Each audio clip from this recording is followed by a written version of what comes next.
Welcome to this week's edition of Bear Down Ballers. I'm your host, AJ BRAMLETT, my super producer, Ryan Wall. We keep climbing those charts, man. Let's jump on in and break it down. How's everything? Yeah, everything's great. And yeah, Arizona jumped up from number 8 to number 6. Every week they keep getting higher. Just what do you think about them being ranked 6? Do you think that's where they belong a little bit around right now?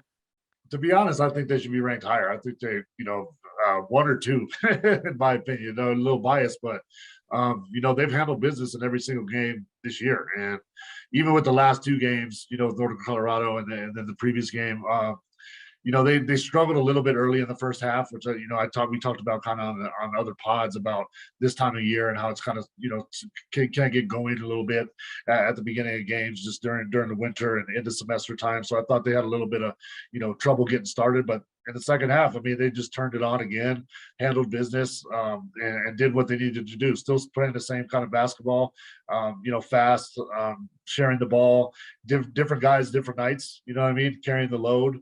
CeeLo's been, a monster, pretty much every game, man. He continues to impress me every single game, playing really well.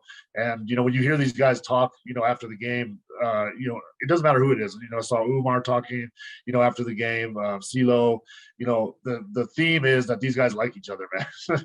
Like they get along. They like playing together. They play for each other. They're playing to win, not for selfish reasons, and that's showed on the court. So it's just been a fun ride this first part of the season. Yeah, and you were part of that championship team, as we know, in '97, and you've talked in other guests, JT, about that similar vibe in the locker room, and you really get that same energy and connection between this group.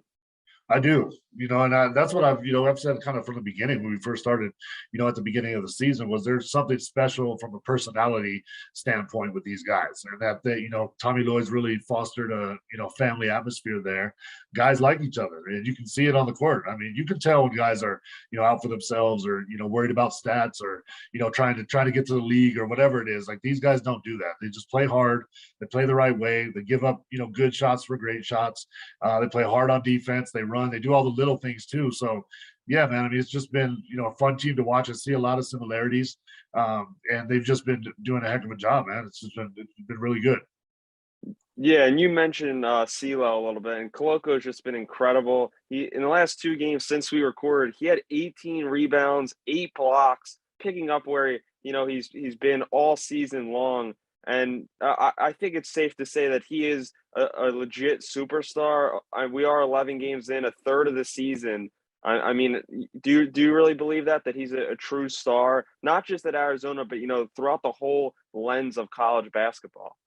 I mean, I think he's proved it so far. Every challenge that he's had, he's rose to the occasion. Started with, in my opinion, Hunter Dickinson at Michigan and what he did, in that matchup. Then with Kofi Cockburn, on a tough, Illinois on the road, playing really well and really being a difference maker in that game in the second half, especially with his defensive intensity and just being able to really alter, Coburn's game, holding him, 10 points under his average. And then just his comfort on offense, man, is what's really impressed me. Like he's not rushing things. You used to see him kind of rush things when you get the ball around the basket. He's taking his time. His jump hook looks really good. He's making his free throws. And, he's just being solid on the defensive end every time out. So, he's a fun guy to watch. You know what I mean? And the guys trust him, obviously. He's the anchor to that defense where guys can be super aggressive on the perimeter and know that they got a guy behind him that's going to clean up a lot of their mistakes and challenge shots back there. So they're able to be, more aggressive on the perimeter, go for steals, hit those passing lanes. And he's done a heck of a job so far, man. Yeah, and another thing that's something that Arizona actually has struggled with, early in the season, but has been very good, is their three-point shooting. They've been good as of late. They shot 36%, 40% in their last two games. How big of an impact do you think that'll bring to the overall team? And do you think that'll help them beat, we'll get into it a little later, but a Tennessee, when we're recording, that game is happening tonight, and then UCLA in a week. Yeah, I mean, we've kind of said that, throughout the season that's kind of the tipping point for them. And, they've had some bad shooting games, obviously been able to overcome that. But if we can be a consistent 3-point shooting team and, shoot around the 40% mark, consistently, I mean, these guys, it's just another weapon that we have. It's a well-rounded team. We haven't really needed, a huge barrage of threes. We've taken good threes. Kerr's been shooting a lot better. And I thought Justin Kier the last game played really well. And he's really coming on, which I really like to see because he's one of my favorite players on the team. But yeah, they're just playing well, man. And when you have that type of ball movement and unselfishness, you're going to get good shots. And they've been doing that. They'll continue to knock those down at a higher clip as we move forward. Yeah, and we talk about Arizona has a few guys that stand out every game: Tabellus, Kerr, Matherin. But is there any other guys that maybe they're under the radar that really just they stood out or stuck out for you in the last two games that you want to talk about? I think Justin Kier, man, and that's I just mentioned it just now, but he looks like he's really settling in. He's got so much experience, what I mean, being a D1 player for all these years and coming into Arizona and a different, he was a starter, at all the places he played at before. And, coming in, really adjusting to his role, being a good energy guy, being a leader for the young guys on the team. And now I think he's looking for his offense more. He's kind of found his sweet spots of where he, likes to operate within Tommy Lloyd's offense. And he's been playing really well, man. I thought, especially the last game, made some great decisions, played good defense, knocked down some long range shots. So I think he's really stood out to me in the last couple of games as somebody that's kind of turning the corner and, having a real impact on the games.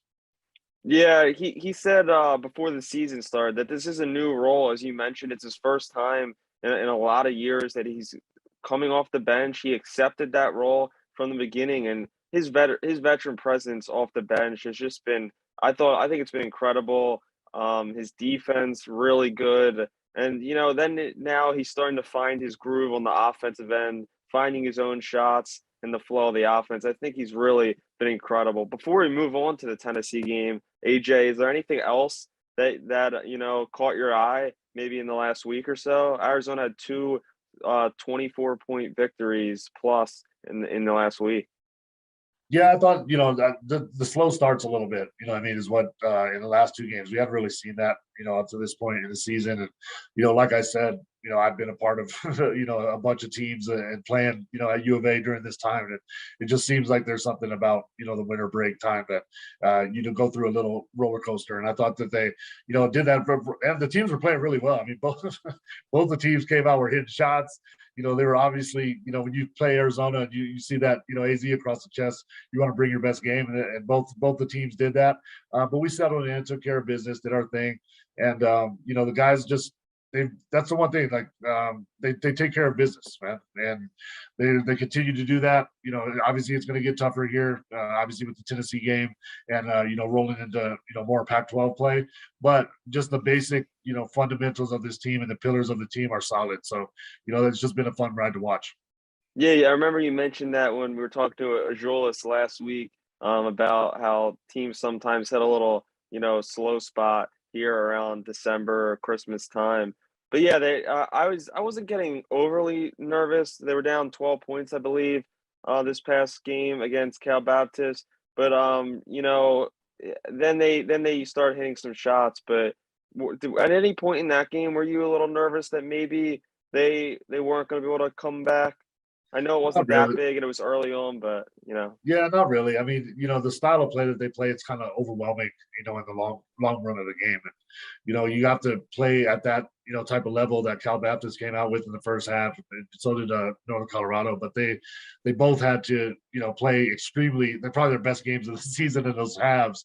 But you just have to stay at that level, and it's hard for those type of teams to, continue to play at such a high level throughout the game. And the defensive intensity, and once you start hitting a couple threes, it just snowballs. And so, I thought that was probably the difference in both of those games. Is they did really well at first, but it just was overwhelming in the end.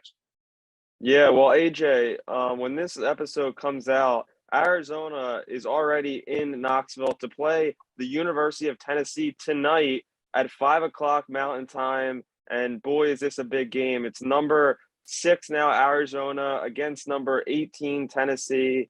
No, 19, Tennessee, my bad.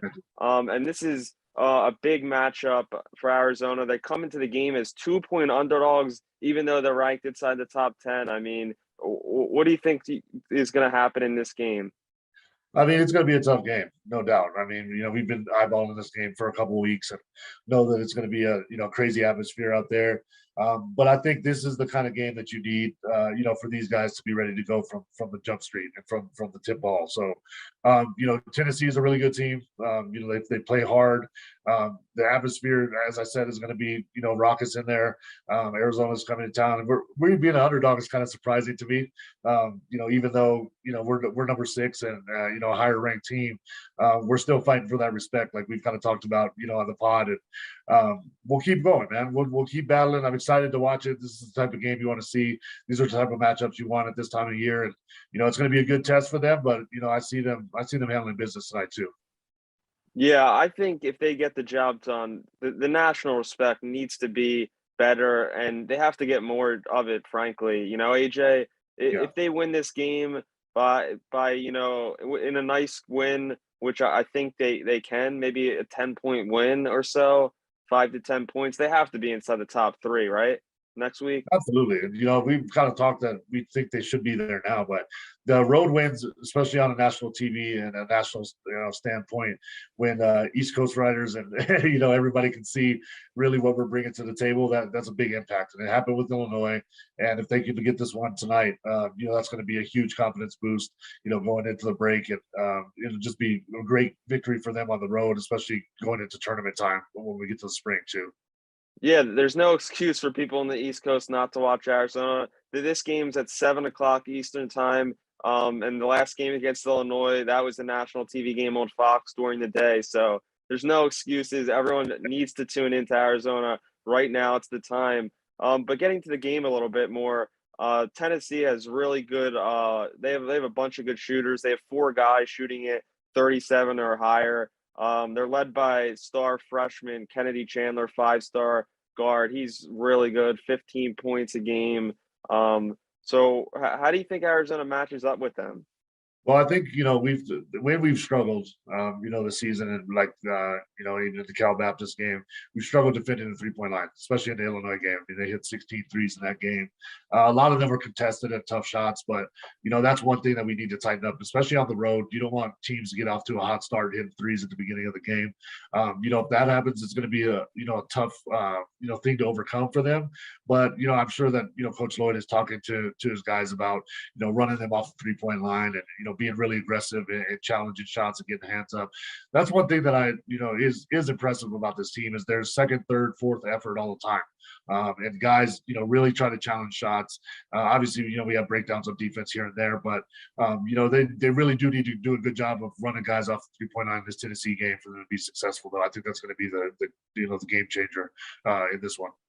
Yeah, I think Arizona's front court could be due for some big games from Coloco and Tubelis because Tennessee doesn't have anyone above 6'10" on the roster, and I think Arizona is a much more physical team down there, and I think that's where they're going to try to go early and often. But what do you expect to see from one of the best front court duos in the country right now? Yeah, I mean, they keep proving it every single time out. And, I think they'll have an opportunity, obviously, to dominate the backboards tonight. Look for a lot of offensive rebounds, running the court like they've been doing. CeeLo and Tubelis have been doing a great job of that all year long. And really, we have to impose our will on them, on the backboards on both ends. If we can control that, especially in road games, we're going to be in a good position. Yeah, AJ, before we move on to our interview today, what's your final prediction for tonight's game against number 19 Tennessee on the road in Knoxville? I mean, it's going to be a tough game, man. I think it's going to go down to the wire. I think that we have the makeup and the mental, toughness to pull these victories out. We've shown that at Illinois. I think we win this one in a close one, but it's going to be a, up and down game throughout because they're going to be ready to play. They've got their home crowd there, and it's just going to be a battle, another battle for us. But they've proven, up to this point that they can handle anything and everything that's been thrown at them. So we'll just have to go out there and do it again, man. Yeah, this team seems like they're almost built for road games. They come with just a great sense of energy, and I think they're going to win too. But AJ, tell us who is coming up next on the program. Hey, this is a special one, man. I've been wanting to get him on for a long time. Gene Edgerson will be joining us on Bear Down Ballers next. Stay tuned. Before we move on to the next topic, let me tell you guys a little bit about our partners over at BetRivers Sportsbook. If you haven't signed up with BetRivers yet, now's the time because they are offering a $250 match bonus for your first deposit. But what sets them apart is that they require just one playthrough to turn your bonus into cash money. With their new Rush Play Instant Approval, withdrawing your winnings is safer, more secure, and more reliable. With basketball season tipping off, get in on the action by going to betrivers.com today or by downloading the BetRivers iOS app. Must be 21 years or older. Gambling problem? Call 1-800-GAMBLER. Yeah, like a welcome into Bear Down Ballers. Fans call him Mean Jeans. I just call him my brother. The man, the myth, the legend, Eugene Edgerson. What's happening, my man? Hey, not much, brother. How you doing? I'm doing real well, man. It's good to see your face, man. Likewise, man. It seems like it's been ages since I've seen you. I know, man. Hey, we got to all get together this summer. I've been talking to a bunch of the guys, and we're going to figure something out where we can all get together, man, and enjoy some time together, kick off some of these old stories, man. Yeah, absolutely, man. It's much overdue. Yes, sir. So let's jump on in, man. You know what I mean? Appreciate you being here today. Obviously, we had a run in '97 that was amazing. I mean, I've had Biv on the podcast, JT as well, and kind of got their ideas about how that season, what that season meant to them. I just want to get your perspective on that. What do you remember about it? From the beginning to the end, and your perspective from the BG perspective on how that season went and what it meant to you. It's life-changing. That whole season was life-changing. That's the easiest way to put it. But just being able to share that moment with guys like yourself, JT, Miles, Mike Bibb, Michael D, Bennett Crazy Self, Dirty Harris. I mean, the list goes on. John Ash, Justin Wessel, Josh Pastner. I mean, we just had a good group of guys, and it's just so hard nowadays to put together that kind of team where you have guys that genuinely like each other. That's the difference between our team and today's team, where we genuinely like each other. And because we liked each other and we spent so much time with each other, not only on the basketball court, but off the basketball court, that right there is what made it special. Yeah, we were all blessed with some God-given ability, and we worked pretty hard, and, we just got hot at the right time as well. But that team was truly just special. And it was all because it's just a team of good people. Yeah, absolutely. And, that we were talking the other day, and a little bit about this year's team. They have that feel to me. I know you haven't gotten a chance to watch them a lot, with you out there protecting those Tucson streets and doing your thing for the Tucson Police Department. But these guys have that look, man. They play well together. They seem like they really like each other, and they're building kind of a family atmosphere. That same thing in the line of what Coach O did, man. So it's fun to watch. Sure, you get an opportunity to watch them. But speaking of Coach O, man, it doesn't matter who you talk to across generations, whether it was before us, after, whenever. We all kind of have a similar story of, what Coach Olsen meant to us, what he provided for us, and kind of our experiences and what we took from him. What was your relationship like with Coach O? What did you, take from him over all those years that you got to, be a part of the program with Coach? Man, Coach O was like the best teacher ever. It's funny because now I think about my life and what I've become, and a lot of it is because of Coach Olsen. He was a teacher. I was a teacher. I think about how he was a true leader. Nowadays in my profession, if you're not a true leader, your department is going to sink very quickly. So, there's just so much life stuff that I got from Coach Olsen. There's a lot of things that he taught me that really stick to me to this day.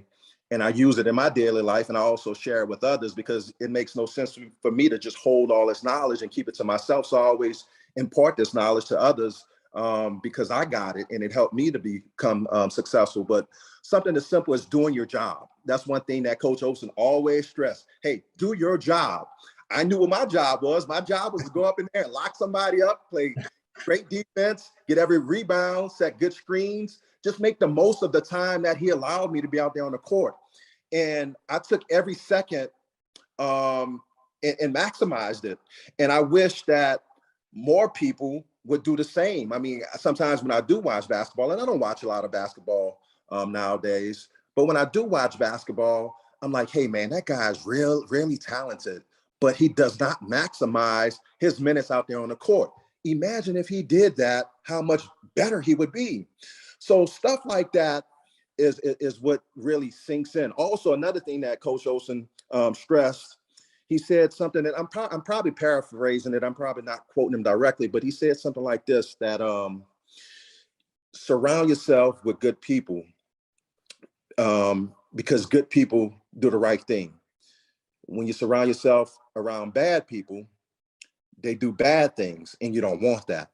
So, it's very, as we move throughout life, it's very important that we surround ourselves around good people, because they're going to be successful. And if they're successful, more than likely, I'm going to be successful because I'm surrounded with that kind of success. Whereas if I'm around bad people, they're going to screw things up, or I'm more than likely going to screw things up along with them. And you want to distance yourself from that kind of stuff. So, those kinds of things kind of stick with me. And it's not only helped me become an amazing person, but it also helps me take that knowledge and pass it on to people who are coming behind us, to make this world a lot better. Yeah, man. I mean, you've done an amazing job, just with your life, in the community, everything that Coach O would want, for you, you've done. And so, you're one of the players in Arizona history that had the opportunity. A few players in Arizona history that had opportunity to play in 2 Final Fours, across kind of 2 different eras of Arizona basketball. I always wanted to ask you this, like, what were some of the similarities you think between, our 97 team and the 2001 team, in your opinion? The closeness. I think that 97 team was much more closer than the 2001 team. And I think that was an issue. And, most people's like, oh man, that 2001 team was better than the 97 team. You can say what you want, you can have your opinion, but at the end of the day, who won it all? That 97 team. In my opinion, playing on both teams, that team was the better team, the 97 team, because we maximized our potential and won the championship. Whereas that 2001 team, we fell a little bit short.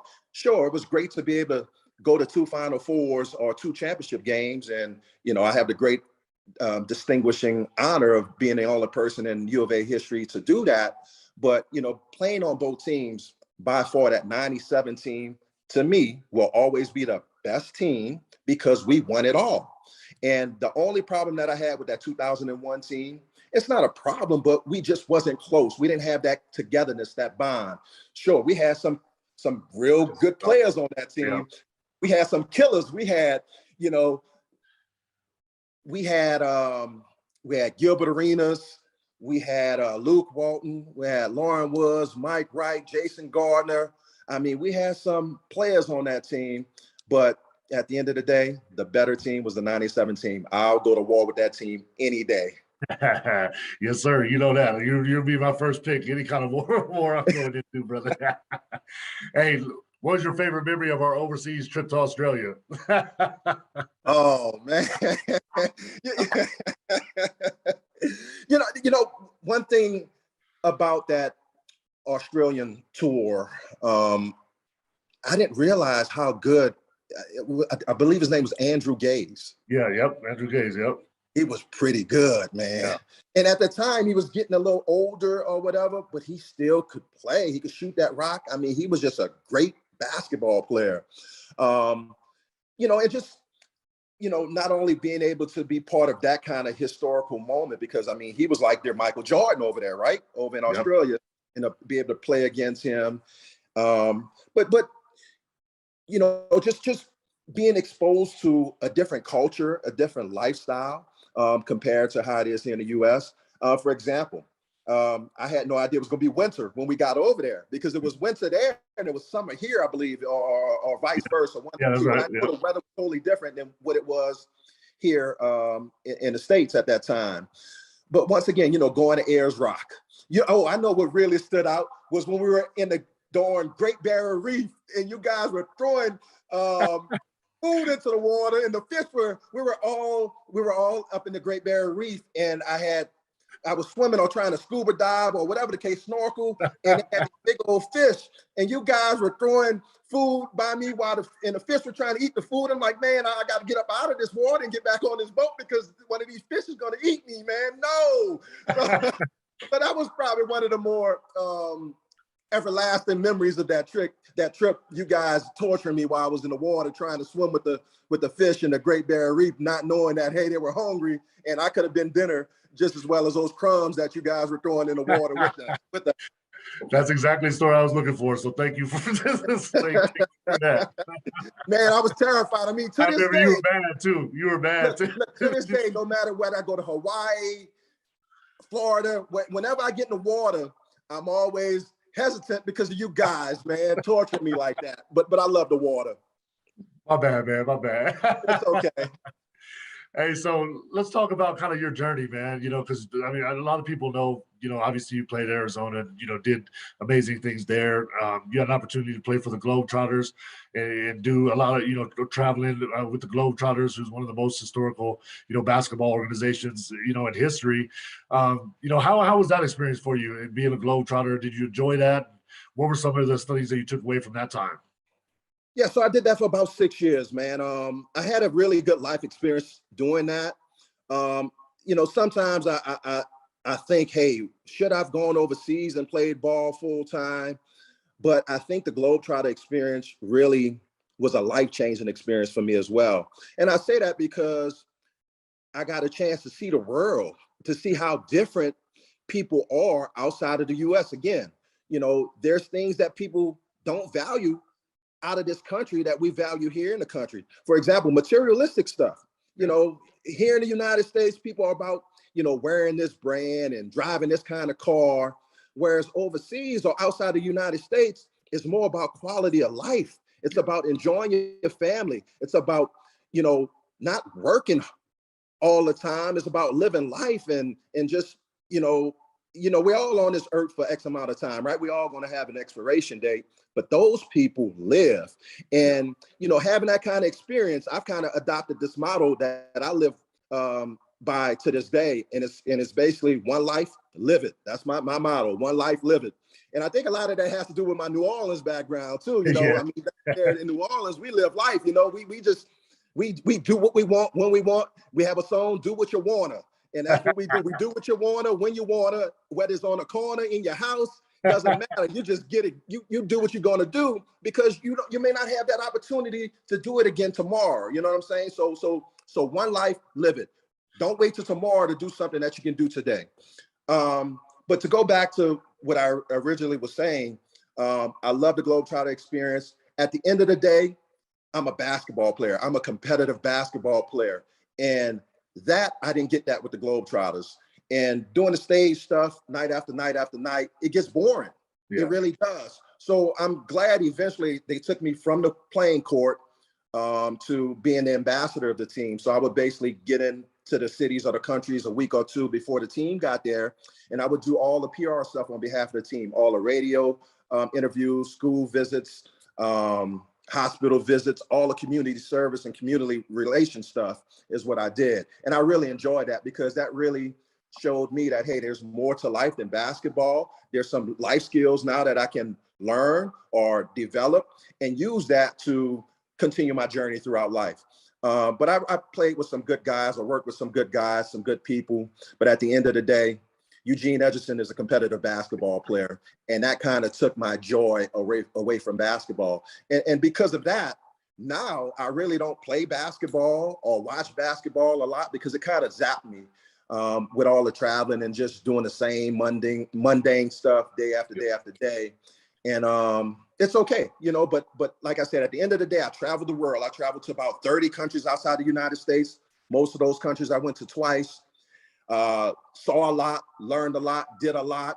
And I really appreciate that experience because I couldn't have paid for that on my own dime. So for them to do it for free, hey, yes, I'm sir. blessed. Yeah, the overseas experience is different, man. People don't understand that. It's just it opens up your mind to a whole different lifestyle. You know, you have to put yourself in your uncomfortable zone. You know what I mean? Look, And you have we went to Angola. I think we went to Angola, Africa, and it really messed me up because there, either you had a lot or you had nothing. There was no middle class, no in between. Right. And I mean, when you had a lot, they were spending $100 bills like we spend a dollar bill here in the States. And the people that were poor, I mean, they had nothing. I mean, it was just real eye-opening, and it really made me appreciate what I have. But those people that had nothing, they still enjoyed life. They made the best of what they had with nothing. So, you know, it really made me appreciate what I have and what I'll continue to do, and to always make me think about, hey, it can always be worse, and to always give back when you can. Absolutely, man. You've done that, you know, throughout your life. You know, just much appreciated to you and everything that you're doing. You know, you've always done for the youth and the community and everything, man. What do you remember about the first time you were on your recruiting trip and you went directly to a softball game in your jean shorts and Dennis Rodman jersey, huh? Hey, D-Rod, that was my man. I mean, nobody could tell me there was a better defensive player than him back in the day. And I wanted to be like the brother. I mean, here was a guy who same size, same build or whatever, and just loved the game and had one thing that he was really passionate about and good at. And he did that at 100% every time when he was out there on the court. And I kind of emulated my game behind Dennis Rodman, man, a guy who I still marvel to this day. Yeah, but I remember us going out there playing softball. I have no eye-hand coordination. I sucked. It was hot as I don't know what out there. But, you know, it was just cool spending time with you guys and connecting with you. And I'm like, you know what? I'm going to all these other places. I think at the time I had taken trips to Pittsburgh. I went to Pittsburgh. I went to Colorado. I went to UNLV. And I decided, you know what, once I got to Tucson, this was the place for me. And I didn't go on a fifth trip because I'm like, you know what, these are the guys that I feel I have a connection with. I believe we're going to have something special. Hey, I rolled the dice, brother. And hey, it all worked out. Yes, sir. I was gambling at that time, but it all worked out. I mean, it's not a decision that I regret. Actually, I love the decision that I made. And because of that decision, I have so many lifelong brothers like yourself and Miles and Mike Bibby and JT, Bennett Davison, Donnell Harris, Josh Pastner, the list goes on, and Jason Stewart, the list goes on, man. And I love you guys, man. And I wouldn't have changed a thing. No, I love you too, man. Okay, so all right, before you get out of here, man, we're gonna try something new, Bear Down Ballers. We haven't done this yet on the pod, but I just wanted to roll it out. I thought you'd be the first one to do a good job with it. So what I'm gonna do is I'm gonna give you the names of some of the guys you play with, all right? And then I want you to give me the first word that pops into your head for each one of these names that you hear. Okay. So, all right. So, oh man, you set me up here, but hey, I'm a good sport. You'll be good. You're perfect for this, man. You're perfect for this. All right. So let's go first. Mike Bibby. Passionate. Jason Terry. A beast. Bennett Davison. Crazy. Miles Simon. Smooth. Richard Jefferson. Athletic. Donnell Harris. The Chief. Laura Woods. Who else? Laura Woods. Tall. Michael Dickerson. Strong. Michael Wright. Bully. Gilbert Arenas. Special. Jim Rosborough. Hippie. Yeah, good one. AJ BRAMLETT. Love. I appreciate it, man. Hey, this was great, brother. We got to do it again soon. I appreciate you taking time out your day. Keep doing what you're doing. Gene, you're my guy forever, man. You already know that. So appreciate you and your time today. Hey, man, appreciate you as well. Much love. You know that. I remember back in the day, you had what, a little Honda Civic? Yep, Honda Accord. Honda Accord. And I remember when you would go back home to Albuquerque, you would leave me the car so I could get around. Yep. I appreciate that, brother. Really. I mean, because at that time, here I am a freshman. I have no way to get around. But when you would go home, you would allow me to use your car, man. And that's the kind of connection that we had. I mean, nowadays, people are like, oh, I'm not going to let you use my car because you might ding it up or something like that. And that's just the person you are, and I appreciate you, brother. Much love. That's because I can trust you to do that. Justin Wessel took the car and did crash it. If you remember that, that was a bad decision. You were a good decision. and one more thing, if you borrow anything from anybody, you always return it back better than what you found it. So for example, if I borrowed a car, I always brought it back to you with gas or more gas in the car than what you gave it to me in. Yes, sir. The more you know with Gene Edgerson. Appreciate you, brother. Have a good day, Appreciate man. you. Much love, man. And go Cats, bear down, Arizona. All right, man.